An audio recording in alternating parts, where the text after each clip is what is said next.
Continuando con este ciclo de problemas de optimización, vamos a ver algo que se ve un poquito más de un carácter físico. Se tiene un lago, vamos a suponer que es perfectamente circular, y la condición de este problema es que yo puedo cruzar el lago de dos maneras distintas. Puedo remar en un bote con una cierta velocidad v1, o puedo decidir atravesarlo a pie por el borde con una cierta velocidad v2. Ahora, el punto es, como he dicho, atravesar el lago con un cierto radio r, pero yo puedo combinar estas dos formas de atravesarlo. Yo en mi punto de observador podría decidir primero cruzar una porción en bote y caminar el resto, o al revés, pero es simétrico, así que voy a suponer que primero hago el movimiento acuático. Entonces ya tengo esas dos formas y tengo, por lo tanto, muchas trayectorias admisibles que me dicen que de un punto yo puedo partir a otro punto del borde y caminar el resto con ciertas velocidades. Lo que yo quiero buscar es la forma más rápida, es decir, la trayectoria que minimice, dadas estas cantidades fijas y dada la r fija, yo quiero encontrar la trayectoria que minimice el tiempo que yo ocupo para cruzar el lago. Y por una característica especial de este problema, voy a pedir una condición sobre v1 y v2. Voy a pedir que v1 sea menor que v2. ¿Sí? ¿Por qué? Porque si v1 es menor que v2, entonces automáticamente la trayectoria que me dice atraviesa el lago directamente resulta más sensata que echarse, por ejemplo, a caminar todo, ¿no? Porque si ya de por sí esta me da menor tiempo, entonces esta de acá, pues, como que viene sobrando, ¿no? Pero mi objetivo es, en cualquier caso, ver si hay una trayectoria menor que la que yo acabo de describir. Entonces, redactado de esta manera este problema, como que es un poco complicado notar qué es lo que yo tengo control, qué es lo que yo puedo modificar para obtener distintas trayectorias, así que voy a agregar una cantidad adicional que va a funcionar como mi variable independiente. Esta cantidad adicional sería z. Entonces, ¿qué es lo que hace z? Yo, como observador que estoy en un punto y quiero llegar al extremo opuesto, bueno, al lado opuesto por el centro, decido el ángulo con el que yo voy a partir en mi movimiento acuático. Es decir, como que me imagino el diámetro de la circunferencia y a partir de ese diámetro yo calculo un ángulo, que es el que sobre lo que yo tengo un control, para elegir mi trayectoria, para elegir el punto al que yo voy a llegar después de remar. Entonces, todo lo que va a hacer mi problema es poner al tiempo ocupado, al tiempo que yo necesito para cruzar el lago, como función de θ. Entonces vamos a ver cómo lo voy a hacer. Primero, recordaríamos nosotros de nuestros conocimientos anteriores de nuestras vidas pasadas de física, un poquito de física aquí no hace daño, que el tiempo yo lo puedo ver como, bueno, que la velocidad es igual a distancia sobre tiempo, entonces despejando el tiempo es igual a distancia sobre velocidad. Y yo esencialmente en este momento tengo dos componentes principales, que son el movimiento acuático y el movimiento terrestre. Así que voy a descomponer a mi función t que mide el tiempo como tiempo 1 del movimiento 1 más tiempo 2 del movimiento 2, donde cada uno de estos tiempos siguen una fórmula de esta naturaleza. ¿Qué voy a hacer aquí? Necesito entonces, mi problema ahora se va a dedicar a obtener las cantidades d1 y d2 como función del ángulo, que eso es en cualquier momento pura trigonometría. Empiezo con el movimiento 1. Necesito saber si el ángulo es z, cuánto vale o qué longitud tiene este lado de un triángulo que se forma con dos radios y los ángulos que ya tengo descritos. Entonces, ¿qué es lo que puedo decir? Tengo el centro, tengo un ángulo, como el punto al que yo voy a llegar también es parte de la circunferencia y partido de un punto de la circunferencia, ambos de estos puntos deben equidistar por definición de circunferencia al centro, así que ambas de estas distancias son r. Si tengo un ángulo, esto es r y esto es r, el triángulo es isósceles, así que los ángulos correspondientes o opuestos a los lados que son iguales también son iguales, así que si esto es z, esto es z. Y como estoy en la geometría euclidiana y los ángulos internos de un triángulo siempre deben sumar pi 180 grados, entonces concluyo inmediatamente que este ángulo central vale pi menos 2z. De una vez me va a convenir decir que este ángulo de acá, por efectos precisos de que este ángulo y este ángulo son suplementarios, en el sentido de que juntos me tienen que dar un ángulo llano. Si este es pi menos 2z, entonces este de acá tiene que ser 2z. Entonces este va a ser importante más adelante, pero para el primer movimiento lo que importa es que ya tengo terminado este triángulo. Sí, ya está completamente terminado en cuanto yo tenía dos ángulos y un lado. Que uno fuera opuesto a otro. Entonces, ¿cómo le voy a hacer para obtener la longitud de 1? Todo tiene que ver en este caso con ley de senos, que si recordamos es seno de alfa sobre a es igual a seno de beta sobre b, toda vez que alfa es ángulo opuesto al lado a y beta es ángulo opuesto al lado b. Entonces aplico esto para mi triángulo, puedo elegir cualquiera de estos dos lados, son isósceles finalmente. Bueno, si isósceles el triángulo, entonces tengo el ángulo pi menos 2z sobre d1 en seno es igual a seno de z sobre r.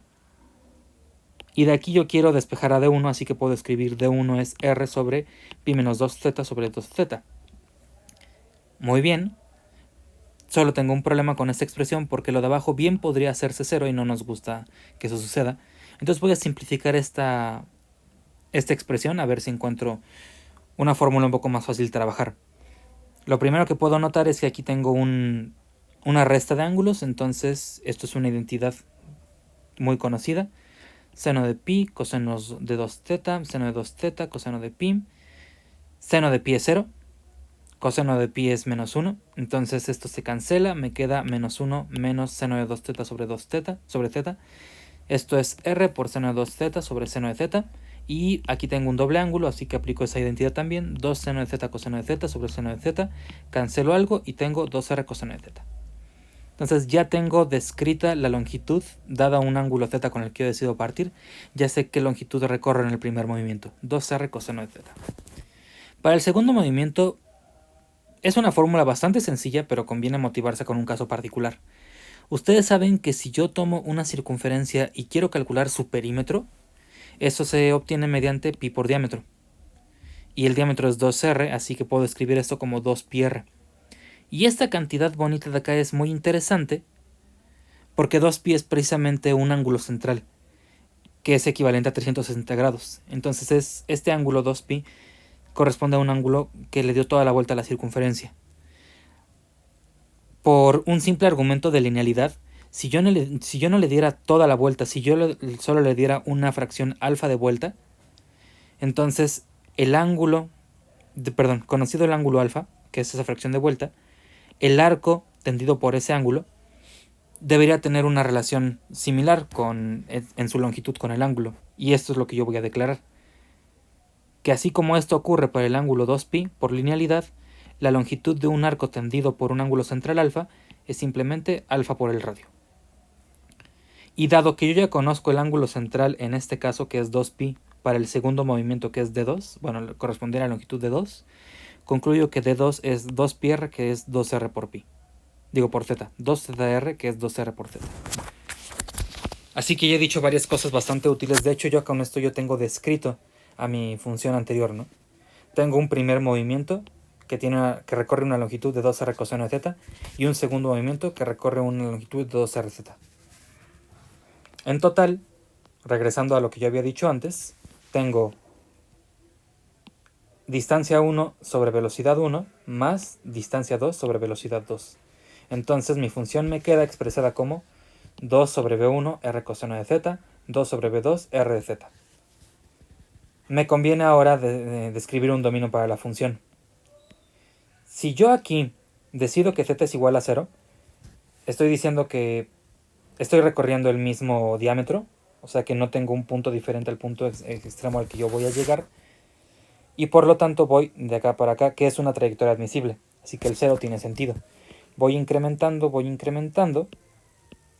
hasta que llego como un punto límite en el que ya no cruzo como tal el lago, sino que este punto de cruce coincide con mi punto de partida, y esto ocurre cuando en vez de dibujar una recta secante yo dibujo una recta tangente, es decir, cuando hago un ángulo de 90 grados con el diámetro.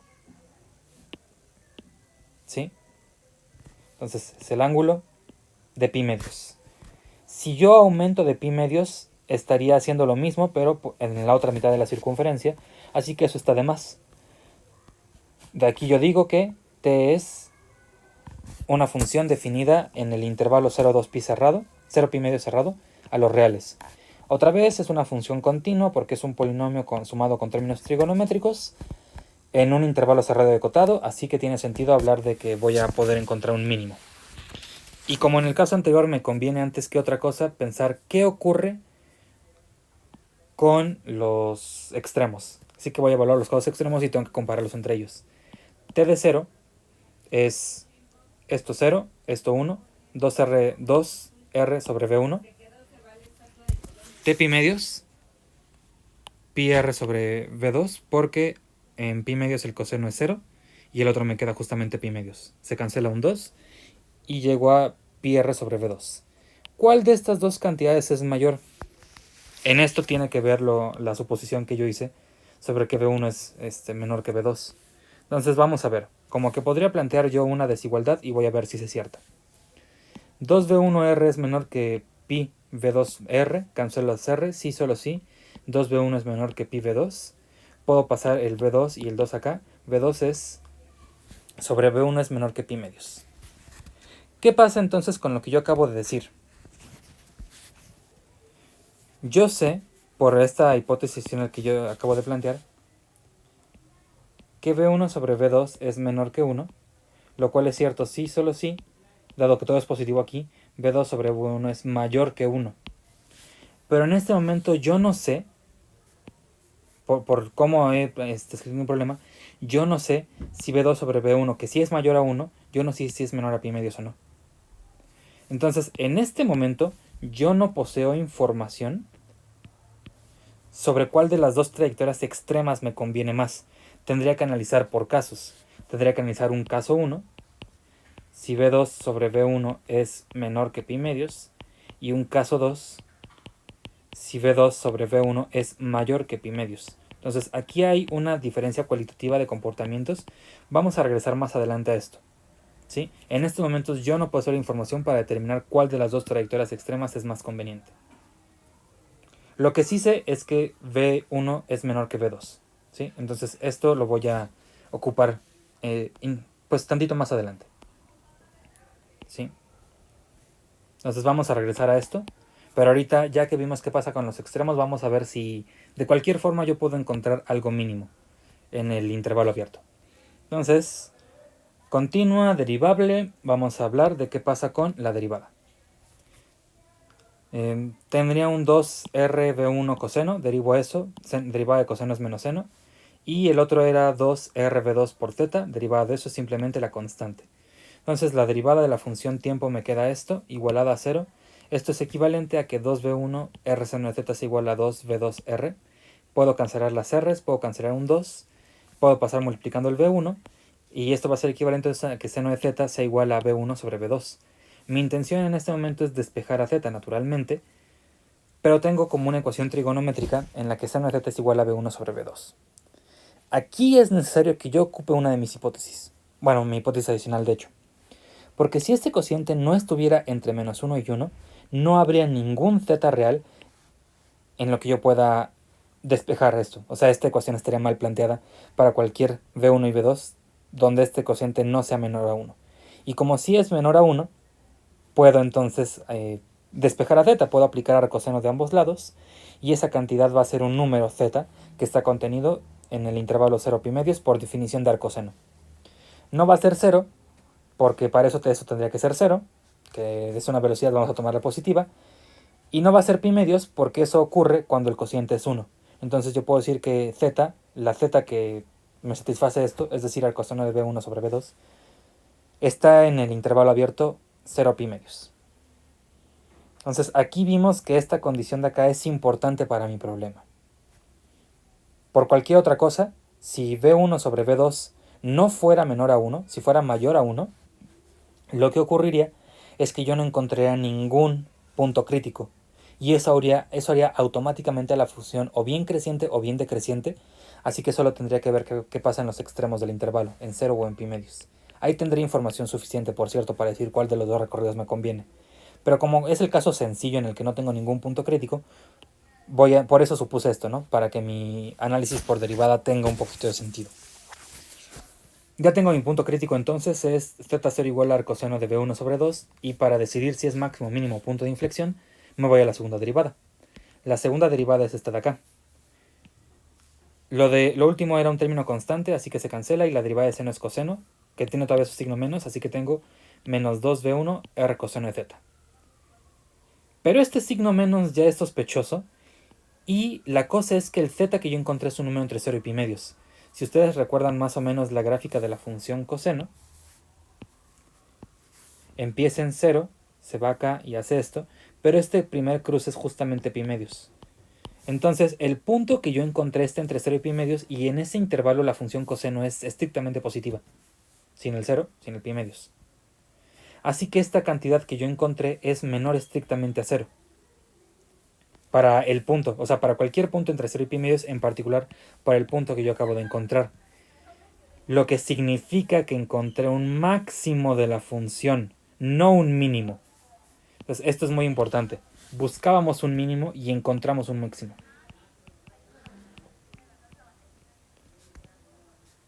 Buscábamos un mínimo.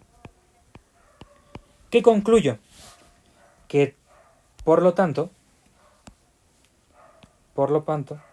t no se minimiza en el intervalo abierto, 0 pi medios. Y si no se minimiza acá, el mínimo debe alcanzarse en 0 o en pi medios. ¿Sí? Entonces, ¿por qué ocurre esto?